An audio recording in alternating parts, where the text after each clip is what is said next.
Welcome to என்மேக்ஸ் சிவல் முத்துக்கன். இந்த வீடியோவில் நம்ம பார்க்க போகிறது எவால்வேட்டில் ஃபர்ஸ்ட் ப்ராப்ளமோட next subdivisions. Cos 45 divided by secant 30 plus கொசிக்கன் 30ன்னு இருக்குது. ஸோ நமக்கு டினாமினேட்டரில் ப்ளஸ் போட்டு 2 டேர்ம்ஸ் இருக்கிறதுனால நம்ம டினாமினேட்டரை ரேஷ்னலைஸ் பண்ணிக்கலாம்.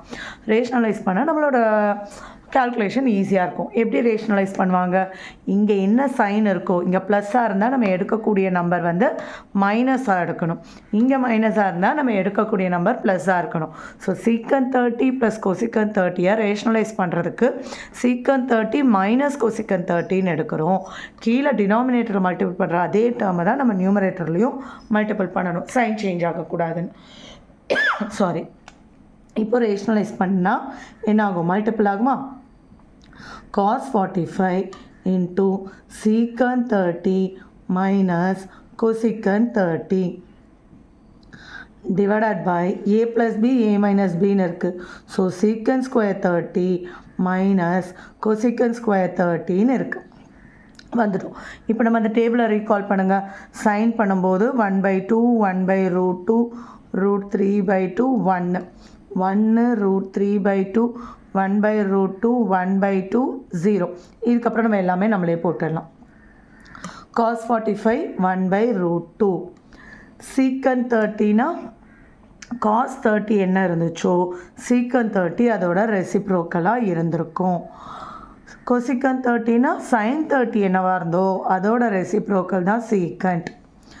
அதே மாதிரி 2√3 whole square minus 2 square. இனிமே சால்வ் பண்ணிடலாம்.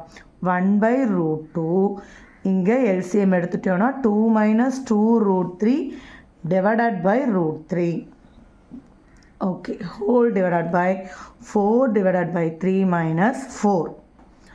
ஸோ நெக்ஸ்ட் ஸ்டெப்பில் 1/√2 இங்கே 2வை காமனாக வெளியே எடுத்துட்டிங்கன்னா 1 - √3 divided by √3 whole divided by 4 - 12 divided by 3 LCM எடுத்திருக்கோம்.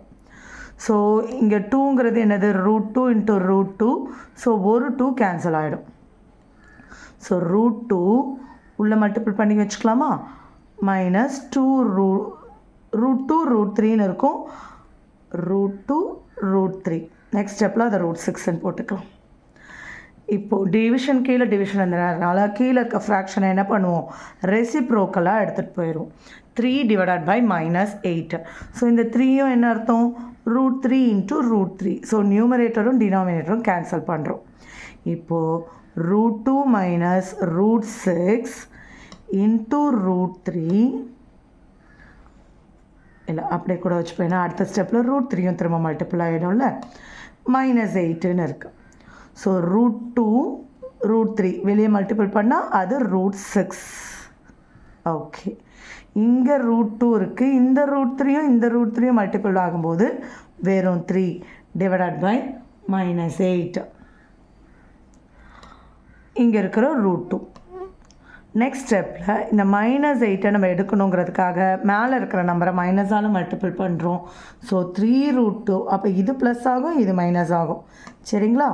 இந்த மைனஸை எடுக்கிறதுக்காக அப்போ இது ப்ளஸ் ஆகிடும், இந்த இடத்துல மைனஸ் ஆகிடும். Divided by 8. அவ்வளோதான்.